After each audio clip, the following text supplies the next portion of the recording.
ಆನೇಕಲ್ ತಾಲೂಕಿನ ಸೂಲಿಕುಂಟೆ ಕಾಲೋನಿಯಲ್ಲಿ ಸಿದ್ಧಗಂಗಾ ಮಠದ ಪರಮಪೂಜ್ಯ ಶ್ರೀ ಶಿವಕುಮಾರ ಸ್ವಾಮೀಜಿಯವರ 119ನೇ ಜನ್ಮದಿನದ ಅಂಗವಾಗಿ ಶುದ್ಧ ಕುಡಿಯುವ ನೀರಿನ ಘಟಕವನ್ನು ಉದ್ಘಾಟಿಸಲಾಗಿತ್ತು. ಈ ಕಾರ್ಯಕ್ರಮದಲ್ಲಿ ಭಾಗವಹಿಸಿದ ಕುಡತಿ ಗ್ರಾಮ ಪಂಚಾಯಿತಿ ಮಾಜಿ ಸದಸ್ಯರಾದ ನಾರಾಯಣ ಸ್ವಾಮಿ ಅವರು ಸಾರ್ವಜನಿಕರಿಗೆ ಶುದ್ಧ ಕುಡಿಯುವ ನೀರಿನ ಸೌಲಭ್ಯ ಕಲ್ಪಿಸುವ ಮಹತ್ವವನ್ನ ತಿಳಿಸಿದ್ದಾರೆ. ಶುದ್ಧ ನೀರಿನ ಘಟಕವನ್ನು ಉದ್ಘಾಟಿಸಿ ಮಾತನಾಡಿದ ನಾರಾಯಣ ಸ್ವಾಮಿ, ಶ್ರೀ ಶಿವಕುಮಾರ ಸ್ವಾಮೀಜಿ ಅವರನ್ನ ಸ್ಮರಿಸಿದ್ದು ಅವರ ಸಮಾಜಕ್ಕೆ ನೀಡಿದ ಕೊಡುಗೆಗಳನ್ನ ನೆನಪಿಸಿಕೊಂಡಿದ್ದಾರೆ. ಸ್ವಾಮೀಜಿಯವರು ಶಿಕ್ಷಣ, ಅನ್ನದಾಸೋಹದಂತಹ ಅನೇಕ ಸಾಮಾಜಿಕ ಕಾರ್ಯಗಳಲ್ಲಿ ತೊಡಗಿಸಿಕೊಂಡಿದ್ದಾರೆ ಎಂದು ತಿಳಿಸಿದ್ದು, ಸ್ವಾಮೀಜಿಯವರು ಜನ್ಮದಿನದ ಅಂಗವಾಗಿ ಬಡವರಿಗೆ ಸಹಾಯ ಮಾಡುವ ದೃಷ್ಟಿಯಿಂದ ಈ ಕಾರ್ಯಕ್ರಮವನ್ನ ಆಯೋಜಿಸಲಾಗಿದೆ ಎಂದು ತಿಳಿಸಿದ್ದಾರೆ.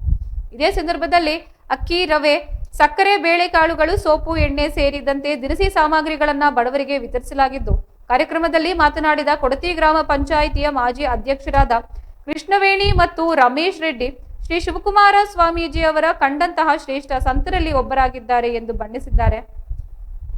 ಬೇಸಿಗೆಯ ಬಿಸಿಲಿನ ತಾಪಮಾನದಲ್ಲಿ ಕುಡಿಯುವ ನೀರಿಗಾಗಿ ಪರದಾಡುವ ಸಾರ್ವಜನಿಕರಿಗೆ ನೀರಿನ ಘಟಕವು ಉಪಯುಕ್ತವಾಗಲಿದೆ ಎಂದು ತಿಳಿಸಿದ್ದಾರೆ. ತಮ್ಮ ಅವಧಿಯಲ್ಲಿ ಸಾರ್ವಜನಿಕರಿಗೆ ಉಪಯುಕ್ತವಾದ ಕಾರ್ಯಗಳನ್ನು ಕೈಗೊಳ್ಳಲು ನಿರ್ಧರಿಸಿದ್ದಾಗಿ ತಿಳಿಸಿದ್ದು, ಸ್ವಾಮೀಜಿಯವರ ಜನ್ಮದಿನದ ಅಂಗವಾಗಿ ಸಾರ್ವಜನಿಕರಿಗೆ ಮುಕ್ತವಾಗಿ ನೀರಿನ ಘಟಕವನ್ನು ಉದ್ಘಾಟಿಸಿ ನೀರು ವಿತರಿಸಲಾಗಿದೆ ಎಂದು ತಿಳಿಸಿದ್ದಾರೆ. ಈ ಕಾರ್ಯಕ್ರಮದಲ್ಲಿ ಗ್ರಾಮ ಪಂಚಾಯಿತಿಯ ಮಾಜಿ ಸದಸ್ಯ ನಳಿನಿ, ಗ್ರಾಮಸ್ಥರಾದ ಅಶೋಕ್, ಶಿವಪ್ಪ, ಪ್ರೇಮಕುಮಾರ್, ಮಂಜುನಾಥ್,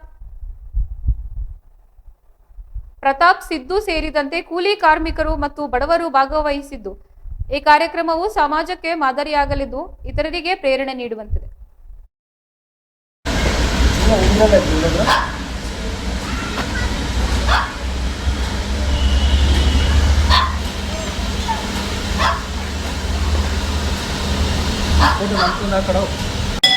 ओम योगः पुष्पवेदा पुष्पवान् प्रजावान् भगवान् भवते दैवं वेदान् भवते आयमय्यो स्वामी सर्वैश्वर्याय विष्णुनाय